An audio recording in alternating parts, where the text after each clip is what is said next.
So first of all आप सबका स्वागत है मेरी लेक्चर सीरीज़ में। मैं एक नई लेक्चर सीरीज़ स्टार्ट करने जा रहा हूँ। वो लेक्चर सीरीज़ जो होगी वो उसका टाइटल जो होगा वो होगा cracking the CRPC, code of criminal procedure को हम इस तरह से क्रैक करेंगे कि ना सिर्फ एक लॉ स्टूडेंट या फिर लॉयर या फिर कोई, हम इस तरह से उसको क्रैक करेंगे कि हर एक आदमी जो इस सीरीज़ को फॉलो अप करेगा उसको बहुत अच्छे से CRPC के बारे में ज्ञान होगा। वो फैक्ट्स को एक्नॉलेज करेगा और अपनी नॉलेज को भी एनरिच करेगा थ्रू दिस लेक्चर सीरीज। इस लेक्चर सीरीज को स्टार्ट करने के लिए हम बेसिक डेफिनेशन से स्टार्ट करेंगे कि कॉग्निजेबल और नॉन कॉग्निजेबल ऑफेंसेस, दो टाइप के ऑफेंसेस होते हैं। अब ये दोनों ऑफेंसेस क्या होते हैं, एक्चुअली देखा जाए तो इनकी कोई जनरल ऐसी डेफिनेशन नहीं है कि कॉग्निजेबल ऑफेंस क्या होते हैं, नॉन कॉग्निजेबल। अगर हम डेफिनेशन के थ्रू जाएंगे तो कॉग्निजेबल ऑफेंस की डेफिनेशन वो है कि वो ऑफेंस जो कि शेड्यूल 1 में स्पेसिफाइड है एज कॉग्निजेबल ऑफेंसेस, वो सारे ऑफेंसेस कॉग्निजेबल हो गए। Similar are the non cognisable offences, वो ऑफेंसेस जो कि शेड्यूल 1 में नॉन कॉग्निजेबल ऑफेंसेस है वो नॉन कॉग्निजेबल ऑफेंसेस हो गए। बट अगर हम एक अंडरस्टैंडिंग के लेवल पे जाए कि आखिर ये तो चीज़ है क्या, कि कॉग्निजेबल और नॉन कॉग्निजेबल ऑफेंस क्या है, तो हम एक रफ आइडिया लगा सकते हैं कि जो ऑफेंसेस थोड़े सीरियस नेचर के होते हैं वो कॉग्निजेबल ऑफेंसेस होते हैं, जो ऑफेंसेस थोड़े लेस सीरियस नेचर के होते हैं वो नॉन कॉग्निजेबल ऑफेंसेस होते हैं। बट ऐसा ज़रूरी नहीं है, ये सिर्फ एक जनरल अंडरस्टैंडिंग के लिए हम कह सकते हैं, क्योंकि कुछ ऐसे ऑफेंसेस हैं जो कि सीरियस नहीं है but are cognisable in the schedule 1 of code of criminal procedure. But हम जनरल इसको इस तरीके से क्लासीफाई कर सकते हैं। दूसरी जो क्लासिफिकेशन ऑफेंसेस की वो आती है बेलेबल ऑफेंसेस और नॉन बेलेबल ऑफेंसेस। अब बेलेबल ऑफेंसेस वो ऑफेंसेस होते हैं जिनमें आपको अरेस्ट करे तो आपको bail, either the police can give you the bail और the magistrate can give you the bail. Basically bailable offences में आपको बेल बहुत आसानी से मिल जाती है, आइदर थ्रू द कोर्ट, या तो कोर्ट से या पुलिस वाले ही आपको बेल देंगे। वो ऑफेंसेस होते हैं bailable offences. Non bailable offences थोड़े सीरियस नेचर के ऑफेंसेस होते हैं। अब ऐसा नहीं है कि नॉन बेलेबल ऑफेंसेस में बेल मिलती ही नहीं है, लेकिन नॉन बेलेबल ऑफेंसेस में आपको पुलिस बेल नहीं दे सकती है।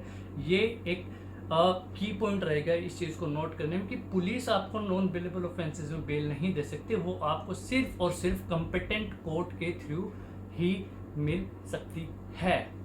अब ये दो क्लासिफिकेशन जब हमारी ऑफेंसेस की हो जाएगी तो हम जो क्रैकिंग CRPC वाला जो हमारा एक पूरा कोर्स है उसमें हम पूरी CRPC को क्रैक करेंगे, जहाँ पे हम स्टार्ट करेंगे कि आपको अरेस्ट करने से लेके कन्विक्शन या एक्विटल, जो भी एंड रिजल्ट होता है वहाँ तक के क्या क्या प्रोसीजर्स होते हैं उनको स्टेप बाय स्टेप हम रीड करेंगे।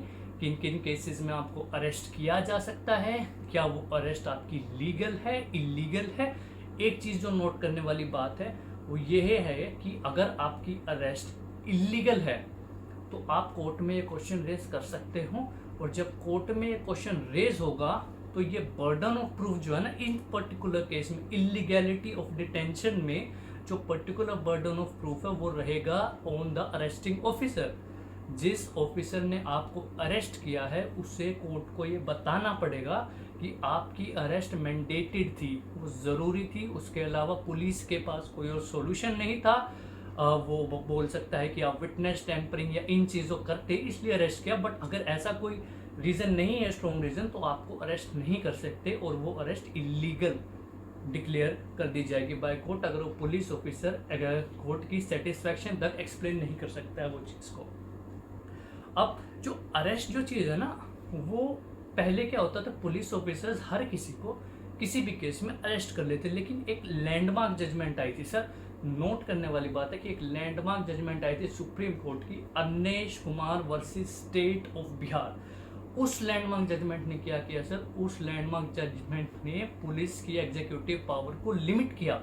उसने सर्टेन गाइडलाइंस दी कि सिर्फ इन स्पेसिफाइड केसेस में आप अरेस्ट कर सकते हैं, और अगर इनके अलावा आप अरेस्ट करते हैं जो ग्राउंड्स वहाँ पर मेंशन नहीं है तो उसे ट्रीट किया जाएगा सर कंटेम्प्ट ऑफ कोर्ट, और उस पुलिस ऑफिसर के खिलाफ कंटेम्प्ट प्रोसीडिंग्स और डिपार्टमेंटल इंक्वायरीज इनिशिएट की जाएगी। ये नोट करने वाली बात है कि सुप्रीम कोर्ट की उस जजमेंट को आज तक हर अरेस्ट में यूज़ किया जाता है to decide whether the arrest is legal or the arrest is illegal। अब क्रैकिंग थ्रू सीआरपीसी को हम डिवाइड करेंगे कुछ सेक्शंस में। जो पहला सेक्शन हम डिवाइड करेंगे वो हम डिवाइड करेंगे अरेस्ट के, कि आपको किन किन केसेज में अरेस्ट किया जाएगा, कैसे अरेस्ट किया जाएगा, क्या प्रोसीजर है, कब तक अरेस्ट किया जाएगा, ये सब। सेकंड जो हम पार्ट डिवाइड करेंगे वो हम डिवाइड करेंगे बेल। हम स्टडी करेंगे बेल को, कि बेल आखिर क्या होती है। हमें समझने की बहुत ज़रूरत है कि बेल मिलने का ये मतलब नहीं है कि केस ख़त्म हो गया है। बेल अगर आपको दी जा रही है उसका मतलब यह है कि आपको जेल में नहीं रखा जाएगा या आपको पुलिस कस्टडी में नहीं रखा जाएगा जब तक कि वो केस डिसाइड नहीं होता है। उसका कन्विक्शन या एक्विटल से कोई लेना देना नहीं है। तो ये सब हम स्टडी करेंगे अपनी पूरी लेक्चर सीरीज़ में।